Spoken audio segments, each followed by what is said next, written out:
vamos a dar inicio entonces a este nuevo segmento, esperando que hayan podido disfrutar de un delicioso y reparador almuerzo. Y vamos a presentar el tema 1, que lleva por título Inteligencia Artificial y Cambio Tecnológico, configurando un mundo diferente, para lo cual vamos a recibir a quienes integran este panel. Recibimos al señor Mark Purdy, quien será nuestro conferencista, y lo acompañarán en el panel la señorita Silvina Bruggia, el señor Frank Wheeler y el señor Leandro Fernández. Invitamos también al señor José Manuel Aguirre de AIS Aplicaciones de Inteligencia Artificial, que nos acompañará en la moderación de este panel. Por favor, los recibimos con un cálido aplauso.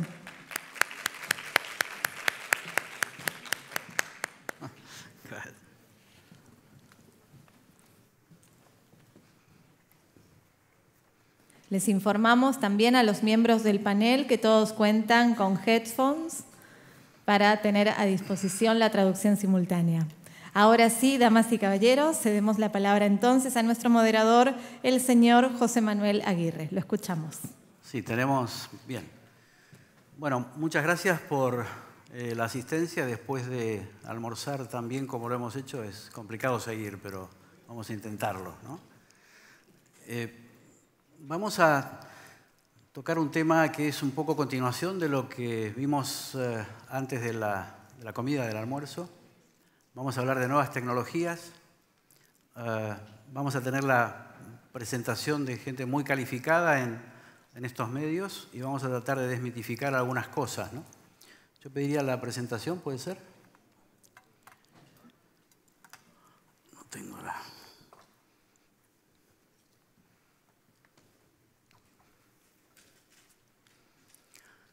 Bien, ya que estoy parado me voy a quedar parado, a ver si crezco. Vamos a hablar de inteligencia artificial. Vamos a preparar un poco la presentación para que Mark nos dé su ponencia, que creo que será muy ilustrativa en esto de las nuevas tecnologías, el salto tecnológico, un mundo diferente. Y sí, es un mundo diferente.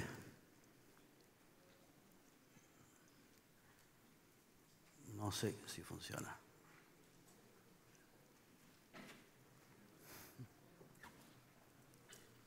Ah, ahí está. Muy bien, gracias.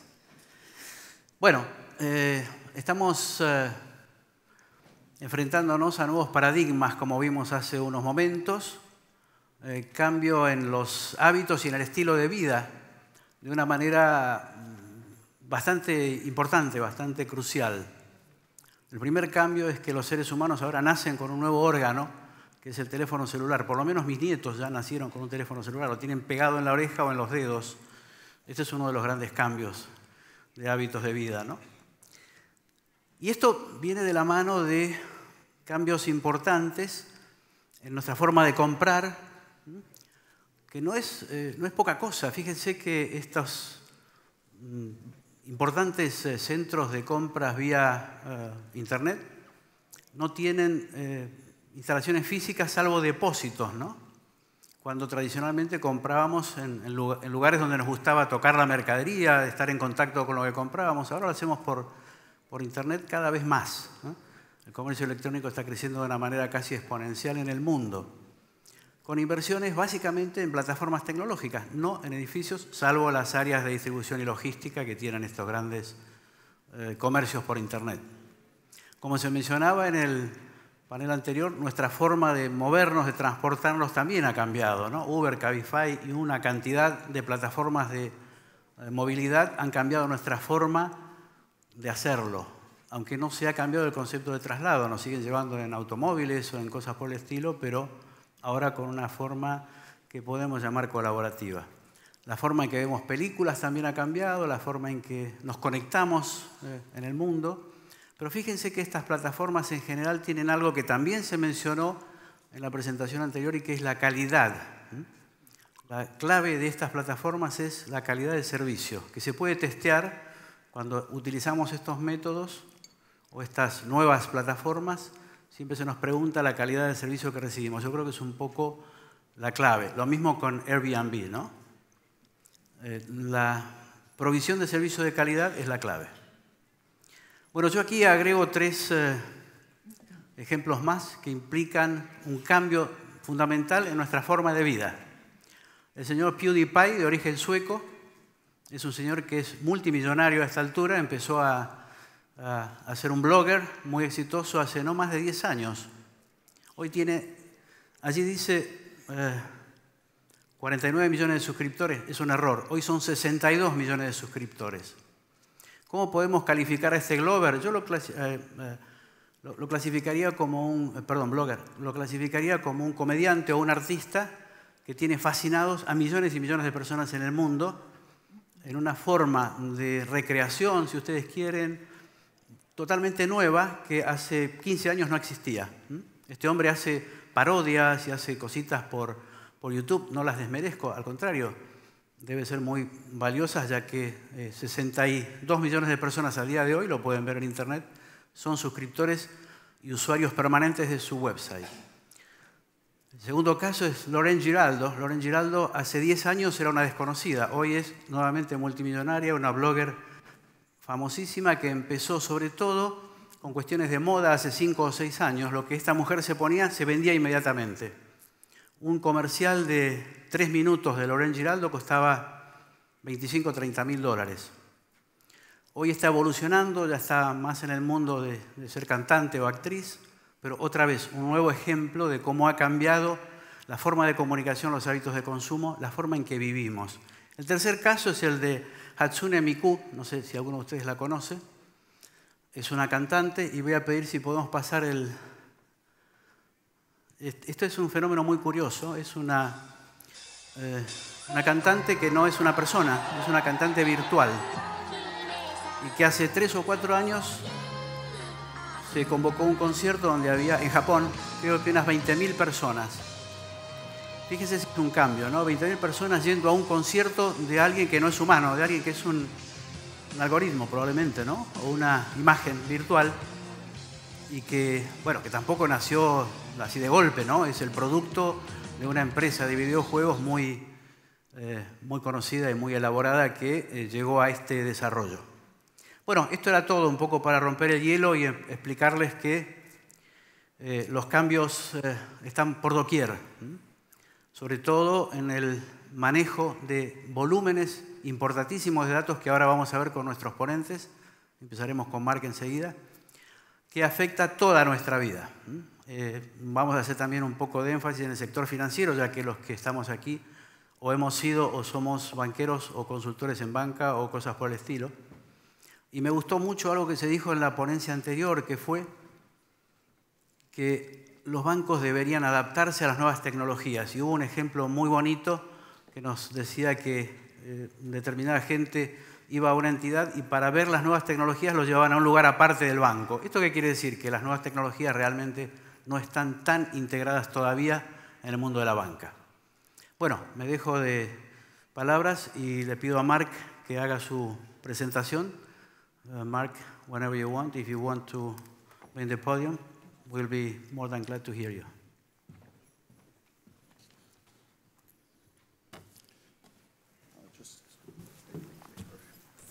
Oh, I'm sorry. Thank you. Yeah. Okay. Well, it's great to be here. This is my first visit to Lima, to Peru, in fact. And really great to be able to talk to you about artificial intelligence, which really is the up-and-coming technology. So what I want to do today is say a little bit about what is artificial intelligence, because there are actually quite a lot of misnomers or misunderstandings about what AI is and what it can and cannot do. Secondly, I want to talk about what does AI actually mean for economic growth, and particularly economic growth in Latin America. So I guess, for most of us, or people of a certain age, their first interaction with artificial intelligence probably came via books or movies. I always remember 2001: A Space Odyssey. I mean, we were talking about millennials earlier, but this is a film and a book that I was speaking to some millennials recently, and I mentioned it, and they'd never heard of it. But for people of a certain age, this was perhaps one of the most kind of important science fiction books to touch on artificial intelligence. And for those of you who know, it concerned a robot called HAL, which actually operated a spacecraft. And what happened is that HAL progressively started to take control of the spacecraft and became hell-bent on destroying it.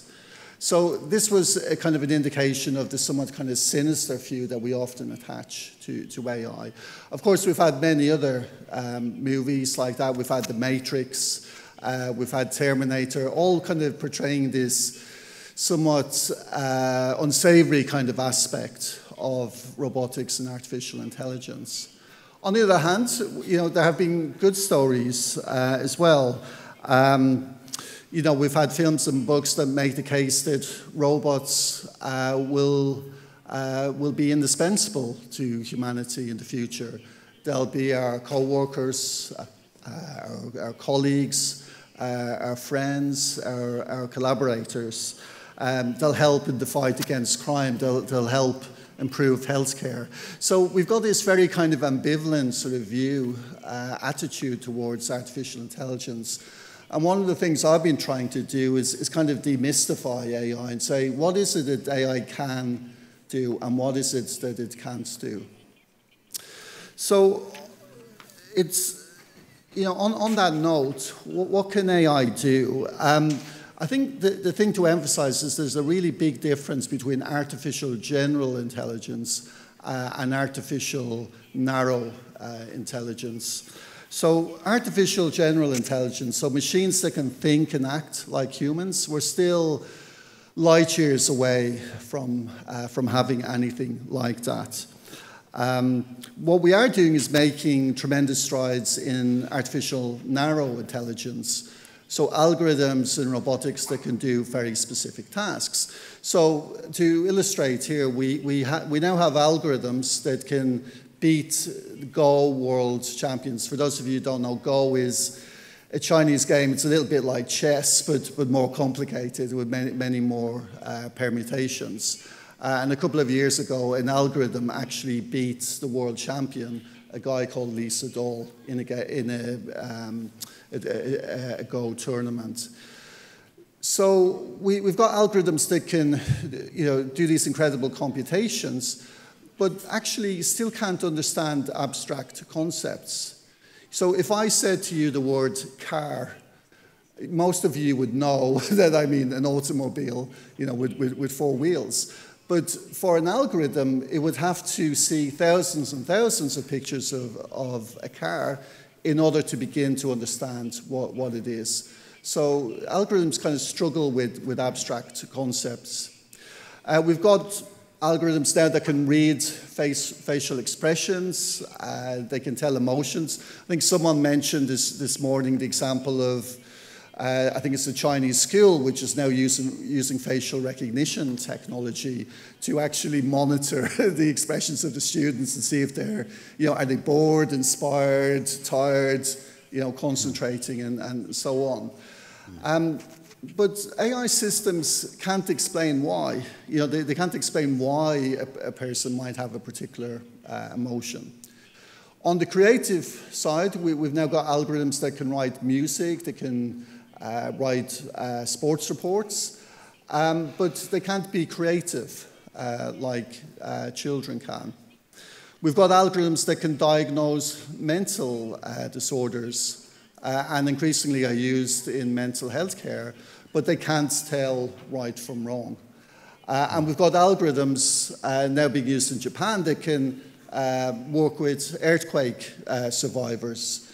But again, these algorithms don't have emotions. They can't really empathize in a human sense.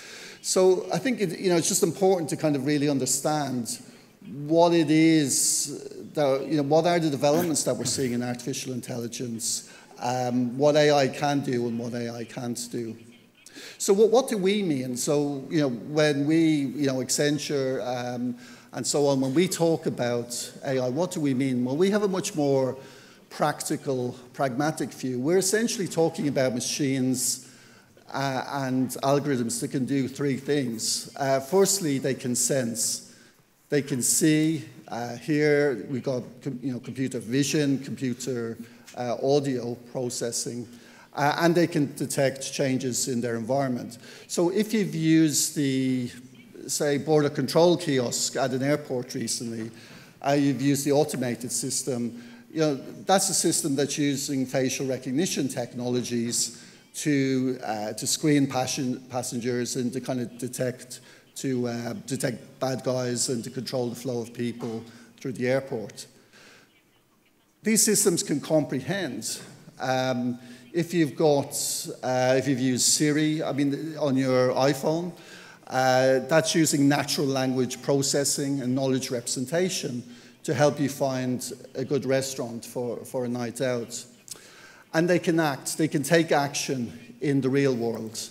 I think the best example here is probably the developments we're seeing in autonomous vehicles and the Tesla car and so on. So these are systems that can detect changes in the environment and they can make decisions in real time and they can respond to changing conditions. Now, the other sort of important aspect of artificial intelligence, I can't emphasize this enough, AI is different from every previous technology we've had in the past. Why do I say that? Well, if you think about every previous technology we've had, whether it's been steam power or the internal combustion engine or the internet, we've made it better. Humans have improved it over time. But with AI systems have the capacity for self-learning. These systems get better the more data they get and the more calculations they perform. So it's the self-driving car that gets better the more miles it spends on the road. Or it's the virtual customer services agent who works alongside a human virtual agent and actually understands how they're responding to queries and learns from that.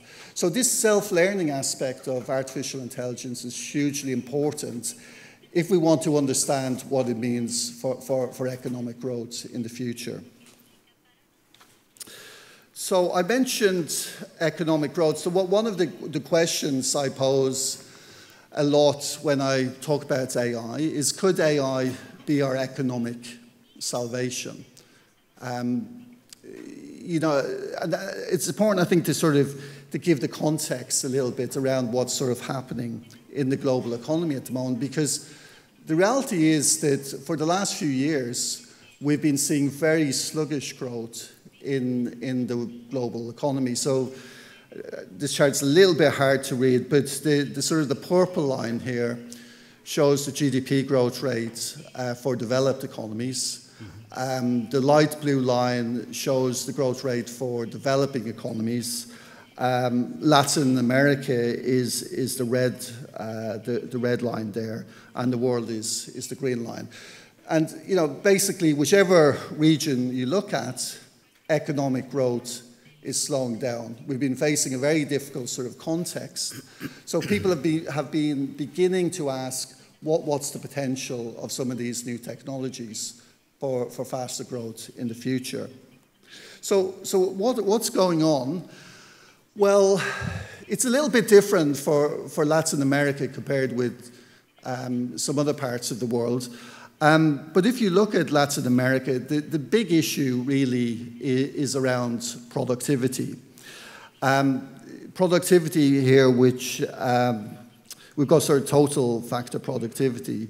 We can see that Latin America's productivity, which is the red bar, has been negative in all but one of the last 3 decades, the 2000s.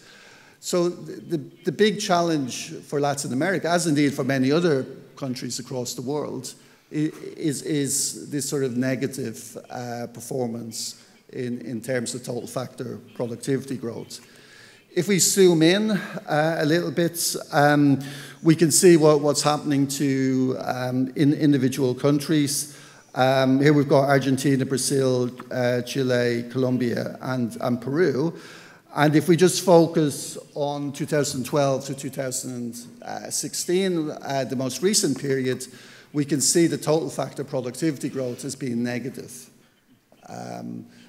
for the entire period. So this has been a major factor in the sort of the poor economic performance of Latin America over the last few years. Now, in the past, that perhaps didn't matter so much because Latin American economies were still able to grow. And why were they able to grow? Well, they were able to grow for two reasons. One was a lot of capital accumulation, a lot of capital spending, for example, on infrastructure, but also because of very rapidly growing labor forces, young, fast-growing populations. So that, to a certain extent, was able to compensate for the weak productivity performance. But now we've got a challenge in the future, because if we look at capital spending, and here we've got capital efficiency, which is the amount of output per unit of investment, we see capital efficiency is getting less and less. And if we look at what's happening to the workforce, we see the growth in the workforce is beginning to decelerate quite rapidly.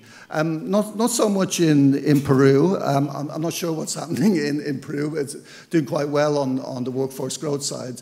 But the general trend is for workforce growth to decelerate. So here's the challenge. Productivity is weak or negative. Capital investment is pretty weak. And labor force growth, which has been the kind of traditional engine of growth, is starting to decelerate quite rapidly. So where is the growth going to come from? So this is the kind of the context that we're facing in Latin America and to some degree in other parts of the world as well. So given that context, we've now got some economists, some quite famous economists, who are beginning to question whether we're in for a future of very low growth, particularly in America, but also in other parts of the world. And perhaps the extreme view has been put by this guy, Robert Gordon, economist at Northwestern University. His book was a New York Times bestseller, which is unusual for an economics book. But the reason is that he's come forward with a very provocative and controversial point of view. And his argument is that we've essentially exhausted all of the big game-changing opportunities for growth that we've had over the past 150 years. So, he talks about things like running water in the home or the internal combustion engine or the internet. And he says, look, there's nothing else like that on the horizon. And if you combine that with poor demographics and high debt levels, then a lot of the world is in for a future of very low growth. Now, I think this is actually a very sort of pessimistic view. I'm a technology optimist. And actually, when you look at some of the technologies that are coming on stream, whether it's the Internet of Things or artificial intelligence, there's actually tremendous opportunities for growth in the future.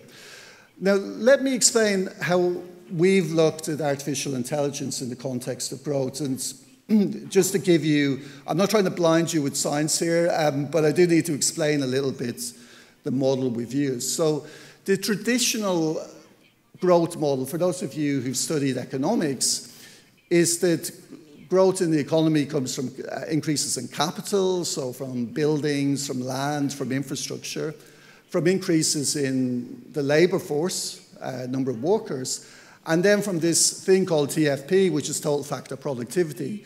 And basically, that's what's left over once you've accounted for capital and labor. And the argument is that tends to come from things like better management techniques, improved use of technology, and so on.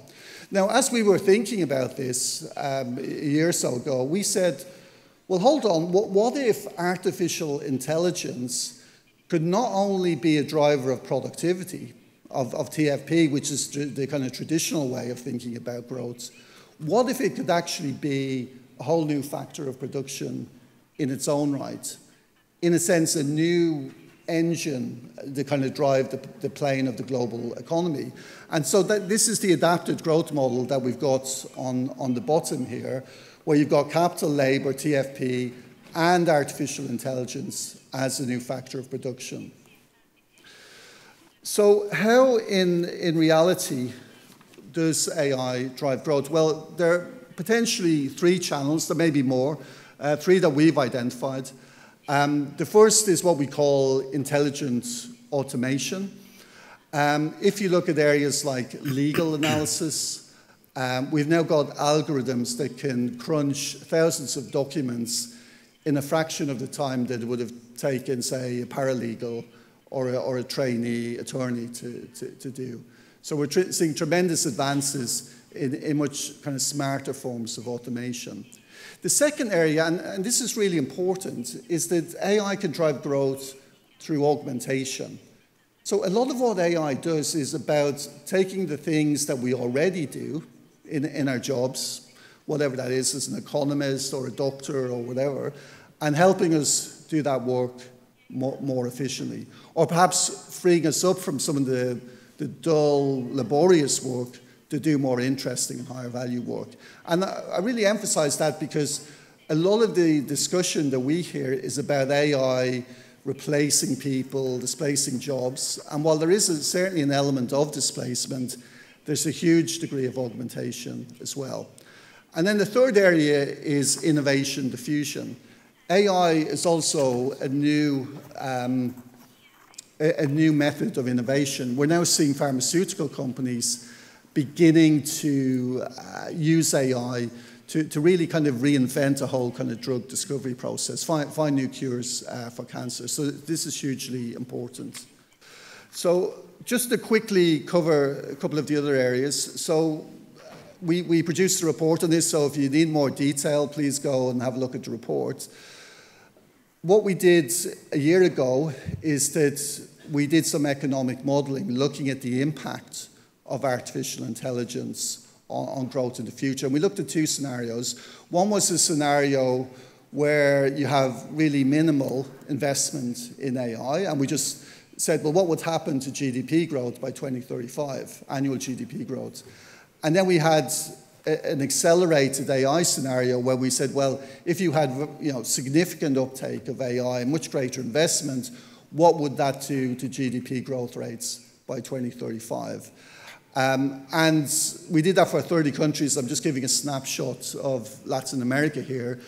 The headline figure is that it would, on average, boost GDP growth rates by about 1 percentage point by 2035, which might not sound a lot, but that's per year. And over a long time with compound interest, that will make a huge difference. This slide here just breaks it down into the different channels, so I won't cover that for reasons of time. The other thing I just wanted to mention is the social impact of AI. We do hear a lot about the negative consequences of AI on jobs, on income inequality, on kind of privacy and ethics. But actually, I think it's worth bearing in mind that there's potentially a huge social dividend from artificial intelligence. In the fight against climate change, in terms of helping manage urbanization, traffic control systems, in the fight against crime, or improving healthcare, or new ways of helping young people in terms of AI-assisted learning. So we shouldn't lose sight of that social dividend, even though I've been talking a lot about the economic growth dividends. And then finally, just because I think I'm almost out of time, and I'm sure we'll talk about some of these issues in the panel, there is a big economic dividend from AI. We have to make the investments, but I don't want to downplay the concerns and fears as well, the concerns and fears around jobs and income inequality. So businesses and policymakers will have to take action to prepare for an AI future. We will have to help people, young people, to run with the machine, to learn to work with AI systems in the future.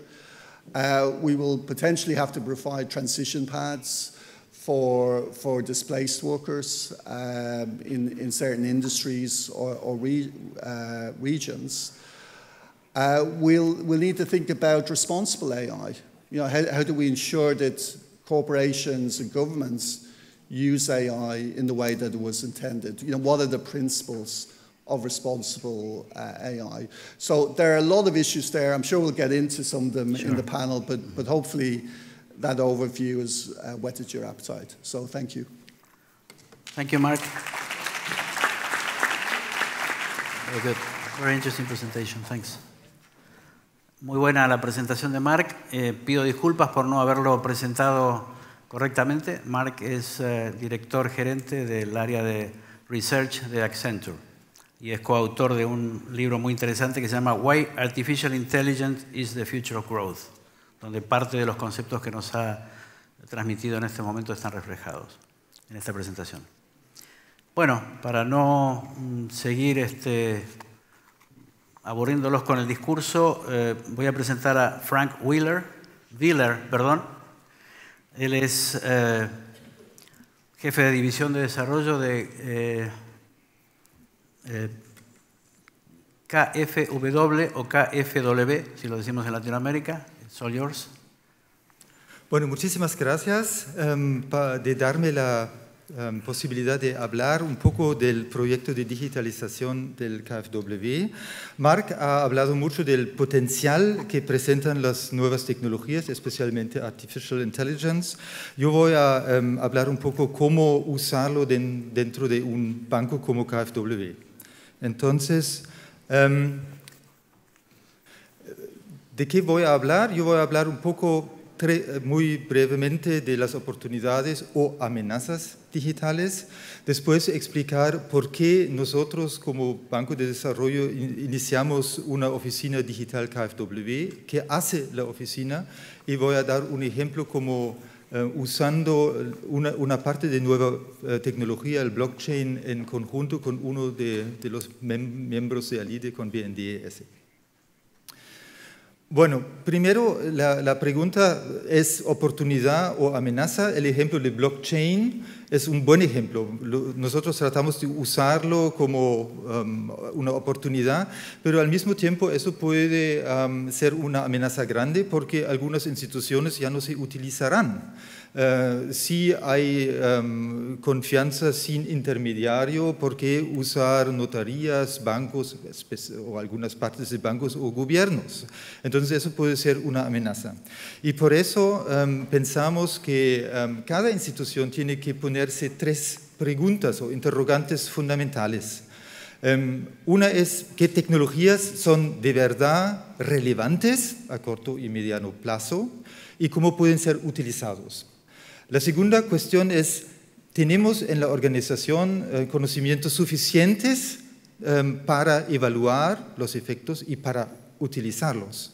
Y tercero, ¿cuáles serán los efectos si usamos esas nuevas tecnologías y qué efecto tiene eso sobre nuestro business model? Y entonces esas son las preguntas y nosotros como organización nos preguntamos, ¿somos nosotros listos para responder a estas preguntas? Y dijimos no. No lo estuvimos hace 2 años y por eso se tomó la decisión de formar una oficina digital dentro del KfW para ayudarnos de encontrar respuestas a esas preguntas. Entonces, los objetivos de crear esa oficina digital era de una manera introducir tecnologías de información más rápido dentro de nuestra organización, acelerar innovaciones tecnológicas, mejorar el manejo de conocimientos dentro de la empresa y observar el mercado, cómo cambia eso y también relaciones públicas. Entonces miramos iniciativas similares dentro de otros bancos que también formaron oficinas como esas y decidimos que necesitamos algo un poco diferente de lo que vimos en los aspectos siguientes. Lo que se creó era un grupo que trabaja muy estrechamente no solo con la junta directiva, sino también con todos los que quieren probar nuevas ideas y todo eso dentro del banco. No hay jerarquía formal dentro de ese grupo, que no existe en el banco, en el resto del banco.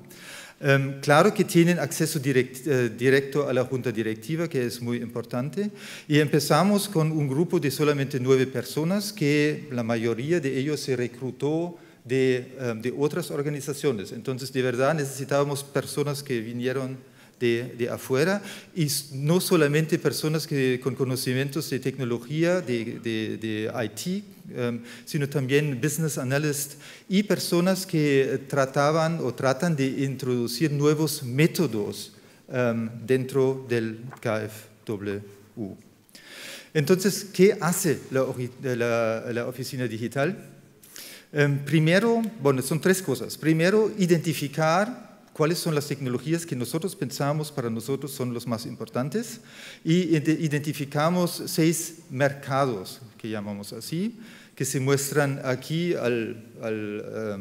como en la rueda, afuera de la rueda. Entonces, una cosa era de verdad marketplaces, entonces mercados virtuales, data analysis, blockchain, cloud computing, machine learning, una parte de inteligencia artificial, como lo vimos, mobile and mobile. Y lo que hizo el grupo es, en cooperación con las demás personas, mirar qué aplicaciones podemos desarrollar dentro de estos 6 mercados. Y yo no voy a mencionar todo eso, solo como explicar algunos ejemplos. Hay un grupo trabajando en crowdsourcing platform para municipalidades, por ejemplo, algo muy, muy nuevo. Tratamos de usar data analysis para mejorar nuestro sistema de rating. Pero también lo usamos, la tecnología mobile, por ejemplo, para saber exactamente dónde están nuestros empleados que están viajando en países súper difíciles, peligrosos, entonces para asegurar un poco la seguridad de esas personas. Entonces hay un montón de cosas que se están aplicando allá. Primera cosa, ¿cuáles son los mercados importantes? La otra cosa es de verdad promover algunos métodos modernos de acelerar la introducción y difusión de tecnología.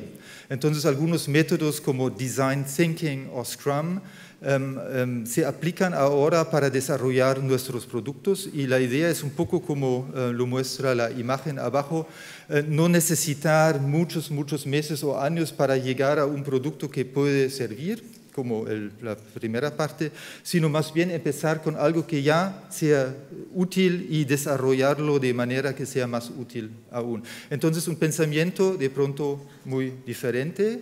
Y la tercera cosa es, y también muy importante, tratar de introducir un poco un cambio cultural dentro de la institución. Que no seguimos trabajando como un banco tradicional, sino por lo menos en partes un poco más como un startup. Entonces, para ilustrar eso es un puesto de trabajo normal en el banco. Y eso es una de los sitios en el Digital Office. Entonces, la idea es no solamente introducir de manera abstracta algunas cosas, sino de verdad vivir eso, invitar a las personas de desarrollar ideas más bien dentro de la oficina digital que estar sentados en sus escritorios y tratando de desarrollar ideas allá. Eso para el cambio un poco cultural, un ejemplo. Y voy a terminar con este ejemplo, que estamos usando la tecnología blockchain KfW para desarrollar un instrumento que puede ser muy útil para la cooperación, pensamos, y lo estamos haciendo también en cooperación con el BNDES. Salió en la prensa el artículo aquí que dice BNDES y el KfW hicieron un acuerdo para desarrollar una moneda digital. Eso no es cierto, no estamos haciendo eso, pero estamos usando la tecnología blockchain que está a base de la moneda digital para una plataforma de seguimiento y coordinación de inversiones que son cofinanciadas por donantes. Entonces, la idea es tener una plataforma con base de blockchain donde se puede seguir en tiempo real muchos procesos de planeación hasta el disbursement de la plata. Entonces, desarrollamos en el KfW con ayuda de la oficina digital y con cofinanciamiento de nuestro gobierno esa plataforma que se llama True Budget, Trusted Budget Expenditure. Está en fase pilotos con varios países, entre otros en Brasil. Y en la cooperación con el BNDES lo usamos para un programa que cofinanciamos, que es el Fondo Amazonia en Brasil, como uno de los proyectos pilotos, y tiene muchas ventajas. Ya mencioné, hay una transparencia para todos los involucrados, todos los stakeholders, todos los actores que están allá, que pueden mirar a cualquier momento dónde estamos en el programa, planeamiento, implementación, flujos financieros, etc. Tenemos la información al tiempo real. Hay una trazabilidad completa y nadie puede cambiar eso y falsificar alguna información allá. Y se espera que con eso, y eso no es solo para ese ejemplo, sino más general, que va a ayudar a que otros cofinancieros entran a programas que están usando la tecnología True Budget. Último slide, un poco mirar eso. Entonces uno puede con un móvil o con el computador entonces accesar toda la información y todo el mundo puede tener acceso a esa misma plataforma. Bueno, muchas gracias. Yo espero poder haber dado una breve impresión de lo que estamos haciendo. Muchísimas gracias. Bien, Frank.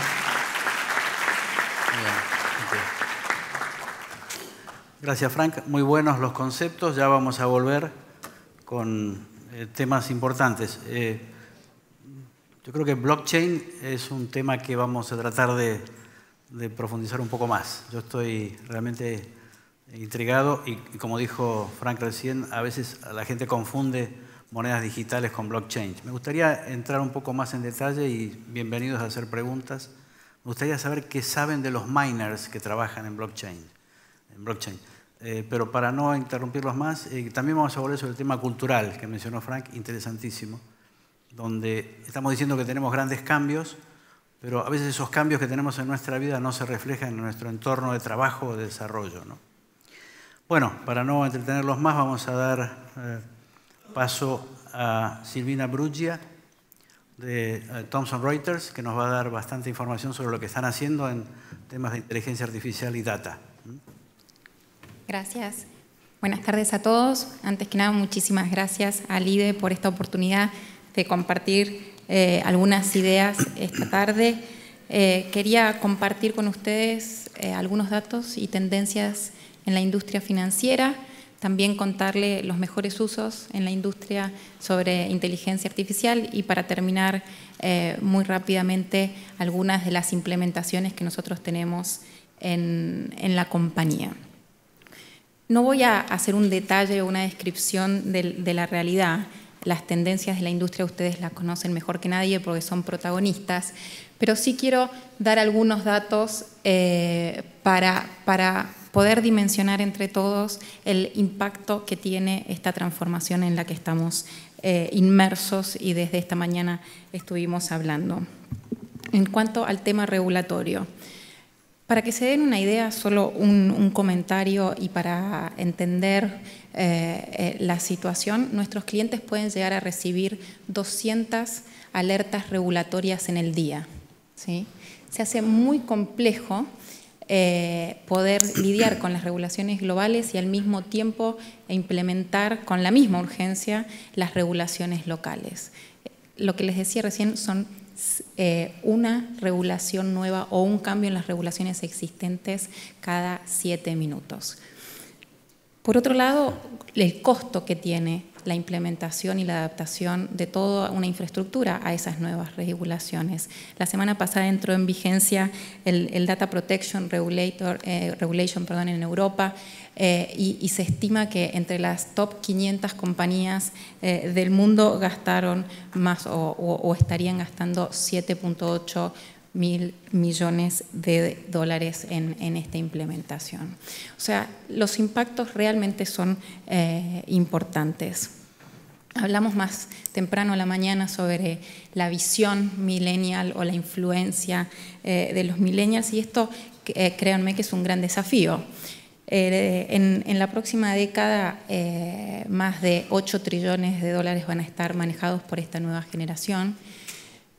Quiero decirles que el 30% de los millennials creen que no van a necesitar para nada un banco en los próximos 10 años, por lo que es sumamente interesante.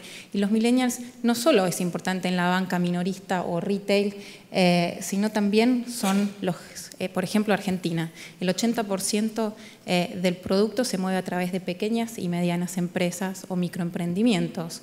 Y esos millennials son los que fomentan el desarrollo y el crecimiento, ¿no es cierto? Entonces, estas visiones son sumamente importantes a la hora de gestionar y cómo estamos inmersos en esto. Y algo que no voy a hablar hoy, pero es un tema muy importante e interesante y está sobre la mesa, es toda la importancia de los indicadores ESG y gobierno corporativo a la hora de decidir sobre las inversiones. Hablaron esta mañana antes del almuerzo sobre la colaboración y los sistemas de co-innovación. En este nuevo mundo nadie es exitoso solo. Las alianzas estratégicas son sumamente importantes. La convivencia no es o fintech o banco tradicional, sino todos juntos en un nuevo ecosistema, como nos gusta llamar a nosotros. Es importantísimo esta visión.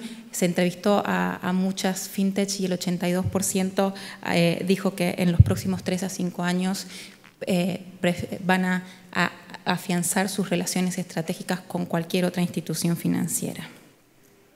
Un poquito más sobre los datos, que es, si quieren, el fuerte de Thomson Reuters, la información. Los datos son los que han realmente facilitado la incorporación exitosa de la inteligencia artificial, ¿no? Junto con otros desarrollos de hardware y de software. Pero realmente el gran volumen de datos es lo que permite que una herramienta de inteligencia artificial sea exitosa. Para el año 2020 la cantidad de datos utilizables se multiplicará por 20. Entonces, cada vez hay más datos, los datos vienen totalmente desestructurados en diferentes formatos, es muy difícil comprender toda esa información y hacer que ese volumen que crece a gran velocidad tenga sentido. Y eso también es otro de los desafíos de esta industria. Y por último, todo lo que son las tecnologías disruptivas, solo para que... Dos interesantes datos en esto. El 77% de las instituciones financieras esperan adoptar tecnología blockchain en los próximos años. Y nosotros el mes pasado hicimos una encuesta entre todas las instituciones financieras que son clientes y dijeron, 1 de cada 5 dijo que este año 2018 iba a empezar la exploración de criptomonedas o el trading directamente de criptomonedas. Esto para la banca tradicional era totalmente impensado hace 3 años. ¿Tan solo 2 años? Sí, unos meses. Entonces, los cambios pasan y pasan muy rápidos y espero que con estos datos haya sido una buena ilustración. Vamos rápidamente a lo que es la inteligencia artificial hoy en la industria financiera. Hay muchísimos ejemplos exitosos, sobre todo en todo lo que es la banca minorista, lo que es la banca privada, la provisión de seguros y también, por supuesto, el trading y las inversiones propietarias de las entidades. Disculpas. Básicamente lo que, como muy bien explicaron antes mis colegas, lo que hace la inteligencia artificial es ordenar toda esa información que hay disponible para dar mejores servicios, tomar mejores decisiones y en un panorama de tiempo correcto. Si hablamos en palabras de banqueros, para que nos entendamos, hay clara evidencia que la tecnología de inteligencia artificial tiene un alto potencial para aumentar ingresos, reducir costos y minimizar riesgos.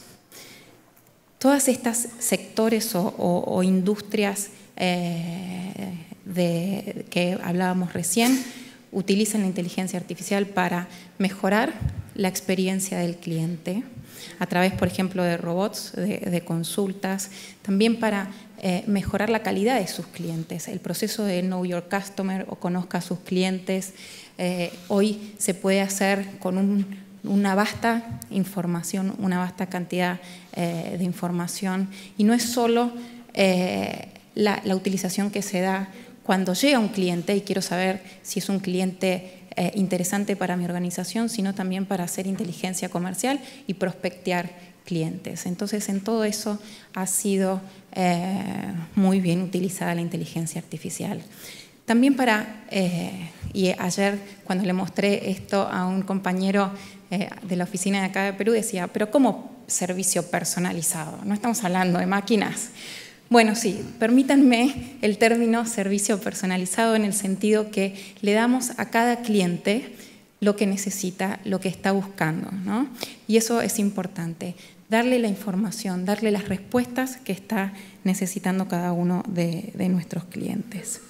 También aumenta la competencia, y esto hay que decirlo. Si pensamos por ejemplo, en todo lo que son seguros, ¿sí? Hoy uno puede entrar a una aplicación agnóstica, cargar sus características.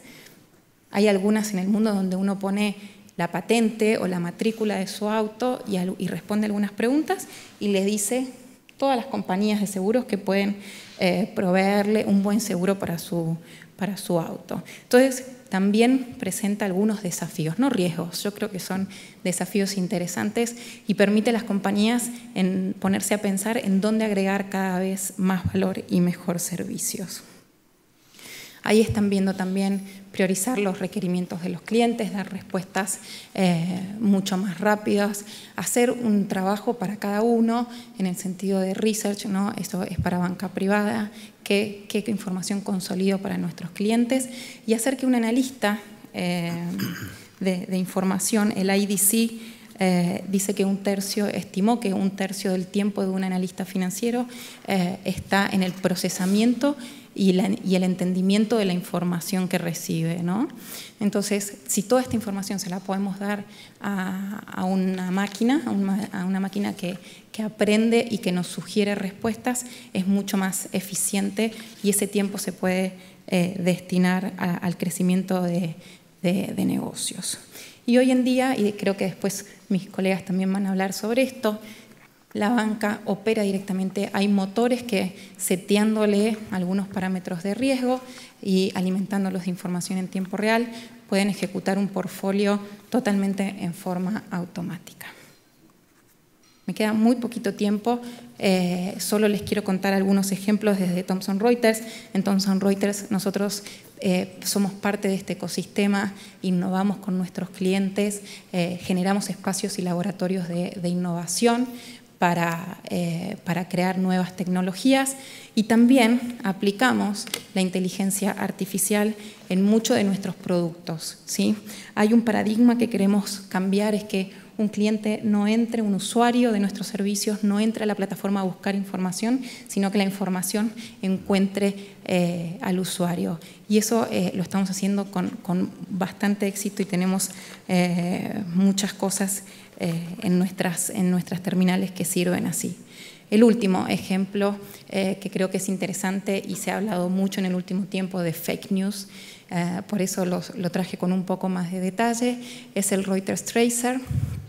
El Reuters Tracer lo que hace es monitorear todas las redes sociales, principalmente Twitter, y puede diferenciar en milisegundos si hay un rumor o si hay una noticia verdadera. ¿no? Y esto es importantísimo. Hay 500 millones de tweets por día, opiniones, informaciones, comentarios, cómo sacar todo ese ruido y realmente canalizarnos en lo que puede ser una noticia. Nosotros lo usamos como herramienta de inteligencia interna para generar las noticias, pero también esto es una herramienta clave para cualquier usuario de información que toma decisiones, ¿no? Que básicamente somos todos nosotros. Así que con esto termino. Les hablé un poco de lo que es la inteligencia artificial hoy, y si quieren saber más de los desafíos en el futuro, los invito a ver la página de thomsonreuters.com, que hay algunos ejemplos y preguntas sobre el futuro de la inteligencia artificial. Muchísimas gracias. Gracias, Silvina. Interesante. Seguramente volveremos sobre el tema chatbots, que Silvina mencionó, que creo que es un punto interesante. Otros también lo son, pero ese especialmente. Igualmente que el último producto, el Reuters Tracer, también creo que da para seguir charlando un poquito más. Bueno, ya estamos en la parte final. Ahora le toca el turno a Leandro Fernández, que es director de ICE en Chile, y seguramente nos hablará sobre temas más vinculados con el sector financiero. Leandro.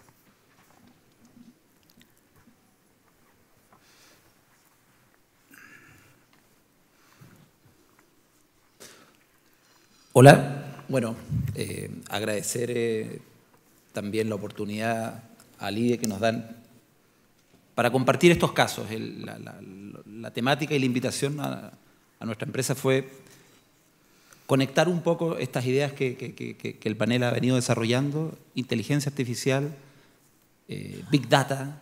Se habla fácil muchos temas, y un poco el objetivo mío es conectar estos temas y rematar con las oportunidades que están dispuestas en la industria financiera. Partir quizás, intentando conectar las palabras de Mark, este análisis más macro de que efectivamente es posible hacer un esfuerzo en la productividad, no solo de los países, sino que la productividad de nuestras propias empresas. Cómo ese elemento que no estaba, como inteligencia artificial, nos permite desarrollar esto.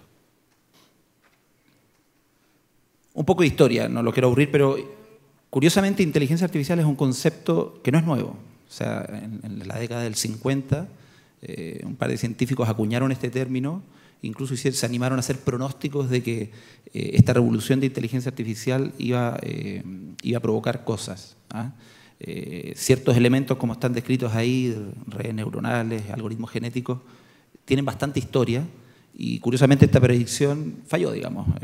Fue una predicción bastante ambiciosa que no se pudo cumplir, y nos lleva a plantearnos un poco de qué hablamos cuando uno escucha de inteligencia artificial. Bien, como también comentaron los panelistas, muchas veces se asocia a robots o a máquinas, pero si lo pudiésemos resumir, ¿cierto? Inteligencia artificial es bastante más que eso. Y es básicamente la capacidad que tienen las máquinas de poder simular procesos humanos. Y ahí pongo un par de bullets, ¿cierto? Sistemas que son capaces de pensar como humanos, sistemas que son capaces de actuar como humanos, y que en definitiva le permiten a las máquinas tener cierta racionalidad. ¿Bien? ¿Por qué fallaron esas predicciones tiempo atrás? Precisamente, o uno de los elementos que dicen los investigadores, porque no estaban las condiciones, no estaba la tecnología disponible para que esto existiera. Y como en la mañana alguno de los expositores nos comentó, efectivamente hoy en día eso está. O sea, hoy en día la capacidad y los avances de hardware nos permiten disponer y trabajar con estos grandes volúmenes de datos y Big Data. Entonces, me conecto ahí con este concepto de Big Data, que también a veces son palabras bastante manoseadas, si me permiten, y que pocas veces se definen. Voy a ir acá un poquito más rápido. ¿Qué es el Big Data? ¿Ya? No es solo que exista mucha información, sino que es una complejidad, como sale ahí, de que estos datos son difíciles de tratar. ¿Bien? Es un desafío en términos de que las compañías y los bancos en particular puedan integrar estos datos, almacenarlos y ser capaces de trabajar con esta data que no siempre está estructurada de la misma forma. ¿Bien? Dentro del concepto de Big Data, ¿cierto? En sus primeras definiciones, que quedaron cortas, digamos. Las primeras definiciones de Big Data partieron con las 3 V, que era que había mucho volumen de data, que se ha podido verificar, que hay velocidad hoy en día en la transferencia de esta data y que hay una gran variedad. O sea, hay datos poliestructurados que se tienen que almacenar de distintas formas. Pero hoy en día hemos pasado a una cuarta D de veracidad. Y fíjense qué importante para una industria financiera que en el fondo vende confianza. ¿Son estos datos un reflejo de la realidad? Y por último, en términos de volumen, bueno, está a la vista, ¿no? Hoy en día todos generamos datos. Por ahí en la mañana escuchaba efectivamente esa analogía de que la capacidad técnica y tecnológica de cuando mandamos a la Luna hoy en día lo tenemos o en estos relojes inteligentes o probablemente en nuestro bolsillo. Efectivamente, generamos mucha información. Perdón, me pasé un poco rápido ahí. Bueno, estaba la famosa ley de Moore, ¿cierto? Presidente emérito de Intel, que tenía esta ley de que a un año éramos capaces de duplicar la capacidad de cómputo. Después tuvo que reformular un poco la ley, fue cada 2 años. Y en realidad la capacidad de cómputo se medía como la cantidad de transistores que podíamos meter en un microchip. ¿Y a qué nos lleva esto muchas veces? Y lo vimos nosotros como experiencia, que muchos datos a veces nos ocasionan problemas, ¿no? Houston. Por el lado de la velocidad, salta a la vista. Hoy en día se genera muchísima información. En 60 segundos, que era el cuadro anterior, en 60 segundos se están propagando más de 50 billones de mensajes de WhatsApp. Fíjese un poco la tendencia, no sé el cursor ahí, pero la tendencia del correo electrónico. Hoy en día el correo electrónico está perdiendo fuerza, si ustedes analizan la gráfica. Bien, variedad un poco lo que he dicho. Hoy en día la información que nos está invadiendo no es información estructurada fácil de procesar. Es información no estructurada, videos, fotos, y ahí está el desafío técnico de cómo trabajar y sacarle provecho a esa información. Y por último, datos de calidad, datos disponibles, datos que nos permitan dar confianza. Bien, algunos mitos del Big Data. El Big Data no predice el futuro. Esto no es magia, por más de que uno quisiera tener esta bolita mágica, ¿no? El Big Data no necesariamente significa mejores datos tampoco. Bien, no siempre lo más grande es mejor. Acá me cuelgo de algunas entidades financieras que casi por propósito quieren, por ejemplo, explotar las redes sociales. Es muy sexy hoy en día ver qué información hay afuera, cuando ni siquiera hacen el análisis interno de la información de transacciones que tienen y explotan esa información. Bien. Otro de los mitos de Big Data es que se compara un poco con el sexo adolescente, ¿no? Todos hablan de él, todos creen que el compañero de al lado lo está usando, pero en la práctica no es así. ¿Bien? Entonces, quitando un poco y tratando de limpiar estos mitos, veamos cuál es el impacto. A mí me gusta mucho este análisis de que efectivamente es el petróleo de hoy en día. Hoy en día, al igual que en el petróleo, tú tienes que hacer una exploración de datos, tienes que saber dónde están esos datos, tienes que, con la tecnología, ser capaz de extraerlos y refinar esos datos, así como se refina el petróleo, para el último paso, traducirlos en dinero. Bien, hay una analogía ahí también. Antes las guerras eran por el petróleo y hoy en día, si nos damos cuenta de los últimos acontecimientos que hemos visto en la mañana, la ciberseguridad y esta fragilidad a medias que se percibe, digamos, por la cantidad de información que muchas veces no sabemos que estamos entregando a nuestros proveedores. Bien. Acá hay una gráfica un poco que muestra la tendencia de Big Data en el mundo, en la búsqueda de información. Y me detengo acá con esta matriz. Esta es una matriz de Gartner en donde define las oportunidades que existen por industrias. ¿Bien? Y fíjense que en la columna central marco ahí la banca y la industria de seguros. ¿Bien? Los colores en rojo, los colores calientes, en donde se ve que hay una mayor posibilidad. ¿Bien? Y aquí conectando un poco lo que comentaban los expositores, efectivamente hay oportunidades en nuestras compañías, y por tratar de fijar algunas ideas en el minuto que me queda, yo diría clientes, riesgo y seguridad, fraude. Clientes porque hoy en día, con todo lo que les he contado, somos capaces de entender a nuestros consumidores. Tenemos que ser capaces de entenderlo, tenemos que ser capaces de ver cuál es el servicio, la segmentación, y eso hoy en día está disponible. Riesgo, lo hemos comentado y es una de las áreas que trabajamos nosotros en ICE. Hoy en día está la tecnología disponible. Machine Learning es una metodología que ha revolucionado la forma en cómo tú puedes predecir el riesgo. O sea, hoy en día una regresión logística con unas cuantas variables es lo que tradicionalmente usaba. Estos algoritmos de Machine Learning son capaces de trabajar con cientos o miles de variables y ver relaciones entre variables que no eres capaz tú en una metodología tradicional de incluir. Y fraude, bueno, definitivamente el ecosistema en el que hoy en día estamos nos genera vulnerabilidades, ¿bien? Y es una de las oportunidades que a mi modesta opinión, tenemos que ser capaces de explotar. El punto central es de qué manera nosotros, y es una pregunta un poco que es la invitación que hago yo, de qué manera somos capaces de vivir el tiempo en el que estamos y aprovechar estos 3 puntos.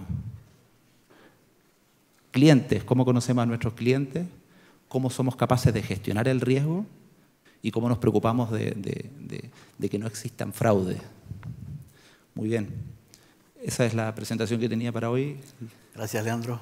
Muchas gracias.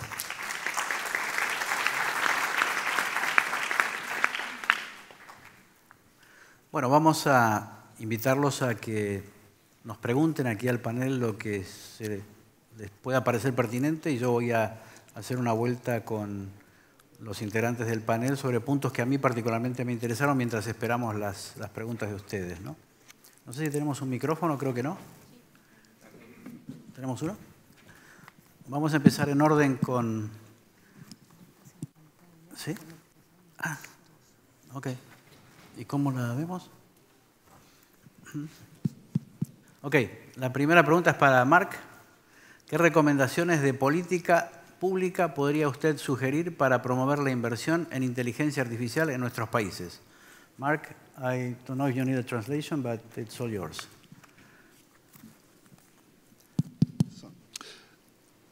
Yes, it's a very, very good question.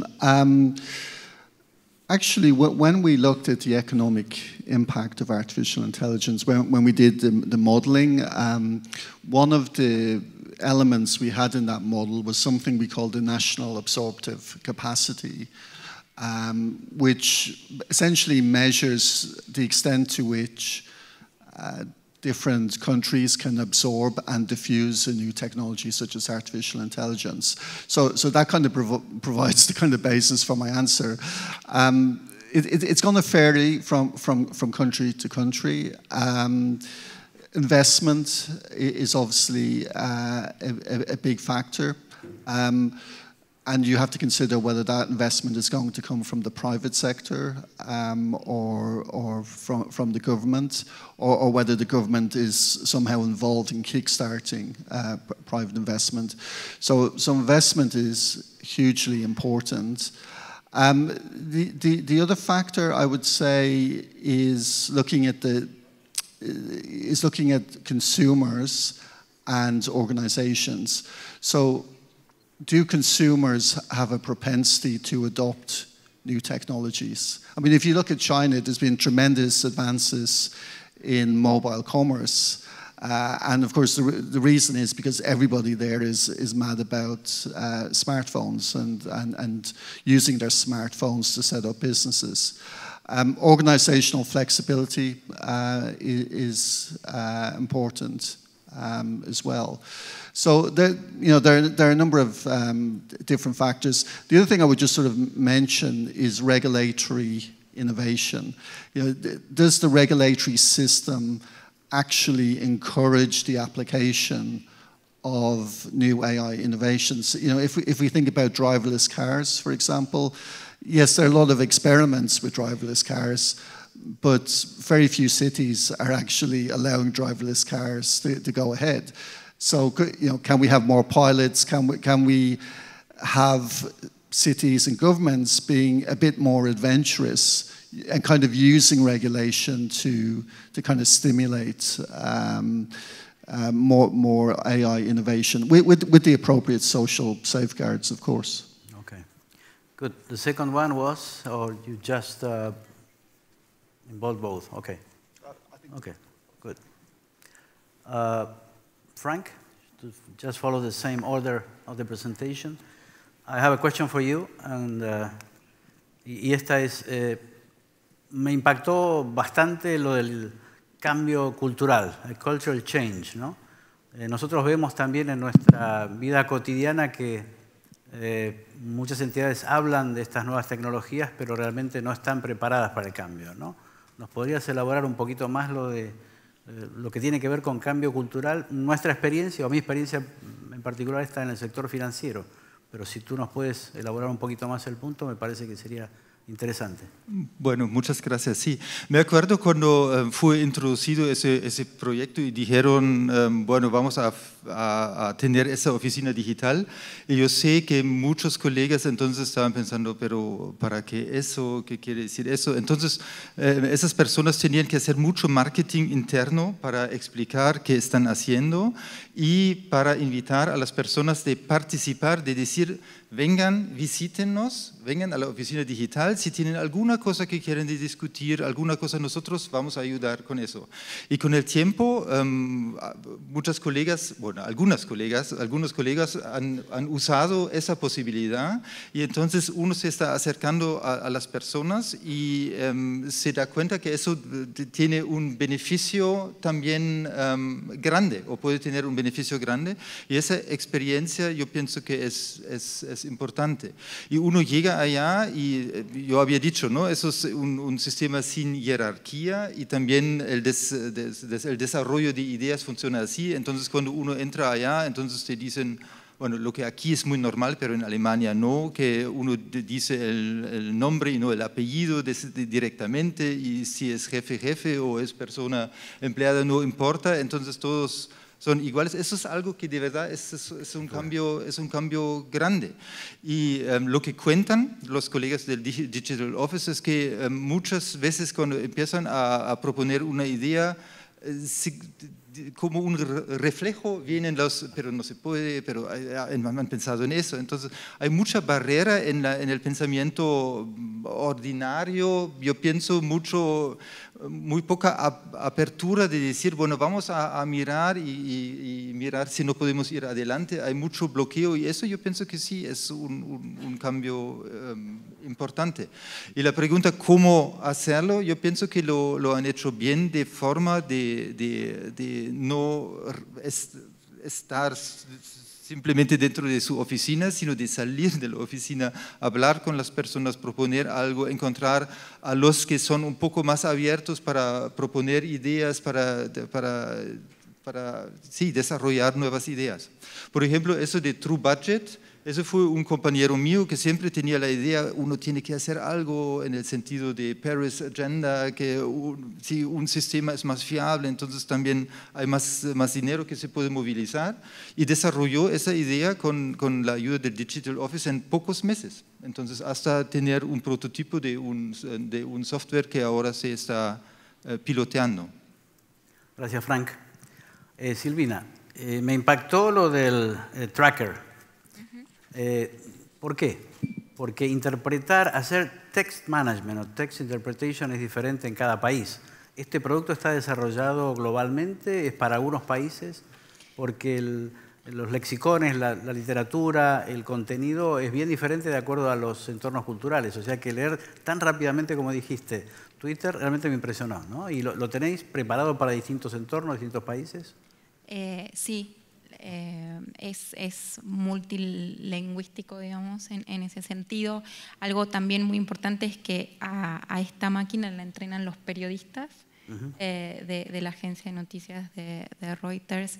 Entonces, también están con base en todos los países, por ende tienen cercanía al uso de los términos comunes, claro, y demás. Y hay 700 parámetros que son los que mide ese tracer sobre todo lo que sale, ¿no? Y me parece súper importante el doble objetivo también, ¿no? Utilizando los principios de la agencia de noticias muchos años de que no publican rumores, que son noticias confirmadas, cómo se adaptó y cómo cambió a integrar todas las redes sociales para nutrirse ellos también y dar información. ¿Categoriza el texto? ¿Dice simplemente lo interpreta, le da algún valor, si es negativo, si es positivo, o simplemente es una literalidad?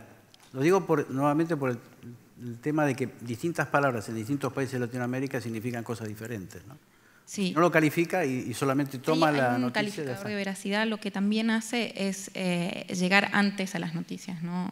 Un terremoto en Ecuador o uno de los tiroteos en Estados Unidos. Todo eso lo que le permite es la cobertura, el entendimiento y por supuesto después hay una persona que investiga y que profundiza y genera la noticia. Perfecto. Gracias. Leandro, en el mundo de la inteligencia artificial aplicada a algoritmos, la palabra mágica que tenemos para todas las cosas, ¿podrías darnos algún ejemplo? Mencionaste temas de fraude, o en el mundo financiero, ¿cómo está ICE aplicando algoritmos en los dos casos? Una respuesta breve. Sé que es un tema arduo, pero por lo menos dejarnos una pincelada, ¿no? Sí, a ver, la verdad que es fascinante, ¿eh? Hay una palabra que no la hemos escuchado mucho ahora, que tiene que ver con la automatización. O sea, todo este entorno y contexto te permite automatizar las cosas. Y hay un proyecto muy interesante en donde hay iniciativas acá en Perú que la compañía ha hecho en varios países. Tiene que ver con automatizar un proceso tan simple y tan cotidiano que en el mundo bancario existe, con las instituciones financieras, que tiene que ver con las tasaciones de una propiedad. O sea, de qué manera tú puedes automatizar la tasación de un inmueble. Y la manera de resolverlo es precisamente a través de algoritmos que son capaces de manera automática predecir el precio. Y esto se puede, básicamente porque están todos los ingredientes que he tratado de describir yo. Existe información disponible. Hoy en día tú te puedes conectar a distintos portales, puedes hacer lo que se denomina el web scraping, que es escarbar de los portales para ver los N vecinos de ese inmueble. Y con estos algoritmos tú eres capaz de definir tipologías y anticiparte ese precio. Eso no es algo que hayamos inventado nosotros como ICE, existen estos modelos de valoración automática de inmuebles, pero hoy en día, conectando un poco con lo que les decía yo, te permiten dar rapidez. O sea, hoy en día ahorrar costos, como decía, no necesariamente reemplaza la tasación física, pero en procesos ya sea de valoración de garantías hipotecarias, tú puedes a una fracción del tiempo y del costo tener con bastante precisión el precio de ese inmueble. Ese es un ejemplo. Perfecto. Muy bien. No sé si hay más preguntas. No.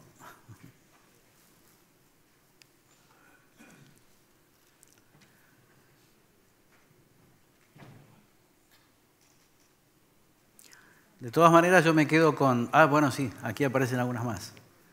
Para Frank, ¿qué dificultades encontraron en el proyecto de KfW y qué recomendaciones podría ofrecer a las instituciones financieras que desean implementar un proyecto similar? Me imagino que es una respuesta larga, te pido brevedad porque estamos medio ya justos de tiempo, ¿no? Bueno, ya había hablado de una dificultad que es la aceptación. Yo pienso que eso es clave, eso es probablemente lo más importante. Ok.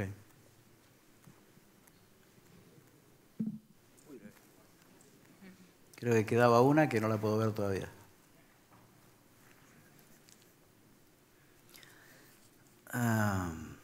No sé para quién es la pregunta, pero intuyo que implementar soluciones de inteligencia artificial son de bajo costo marginal. Bueno, es una opinión. Si la relación costo-beneficio es mayor, ¿cuáles serán las principales barreras de implementación? Bueno, si me permiten, yo contesto con que el principal problema de implementación es el cambio cultural. Lo que mencionaba Frank, yo creo que es importantísimo. Cuando una entidad financiera habla de implementar inteligencia artificial en el proceso de la entidad, nos encontramos con que algunas entidades, en mi experiencia personal, algunas entidades financieras, más o menos importantes, se resisten a los conceptos de aplicación de nuevas tecnologías o de machine learning, simplemente por una cuestión cultural, ¿no? La principal resistencia es esa, ¿no? La habilidad como para entender que esto está cambiando muy rápidamente.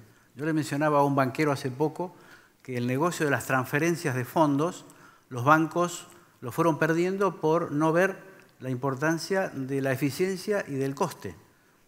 Hace muchos años, hace décadas, cuando yo trabajaba en bancos, las entidades, las empresas que hacían transferencia de fondos y que tenían que hacer foreign exchange, no utilizaban al banco porque el banco era muy caro, utilizaban un trader de foreign exchange. Esto que hace un par de décadas o algo más lo hacían las entidades, hoy lo hacen los particulares.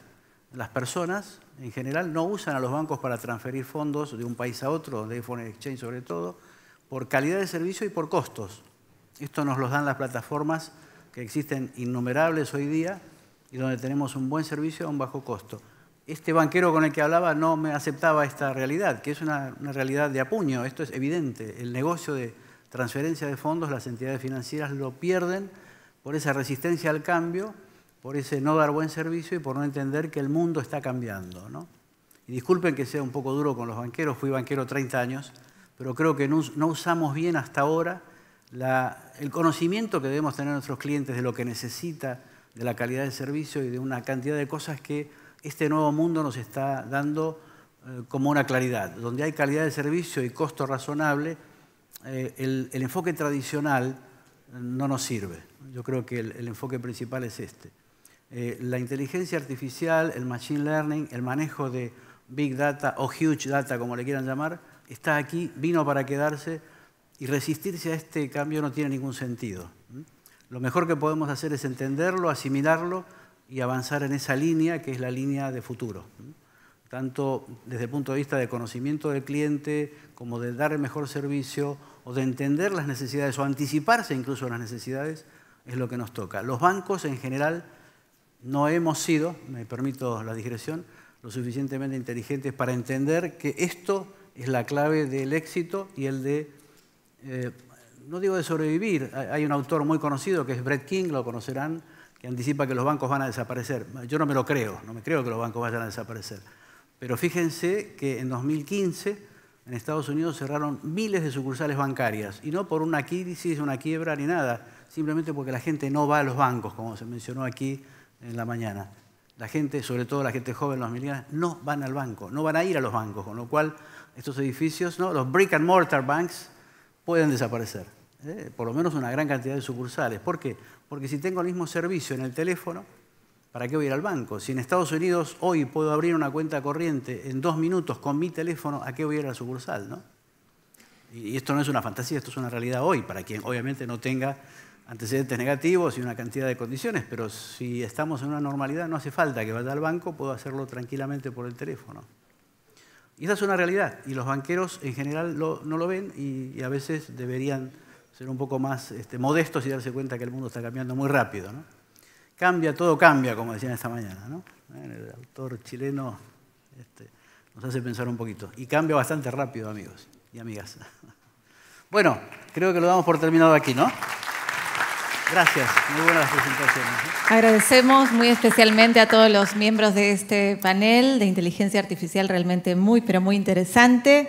Invitamos, por favor, a la señorita, ya que a continuación nuestro moderador le va a hacer entrega a los integrantes de este panel de unos obsequios. Gracias.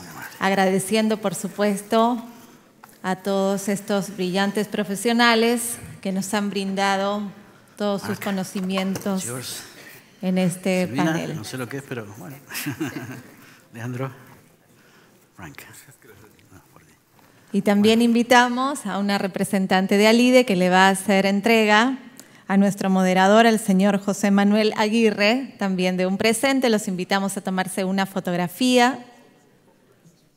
Agradecerles, por supuesto, por habernos acompañado y también por la muy buena predisposición de todos.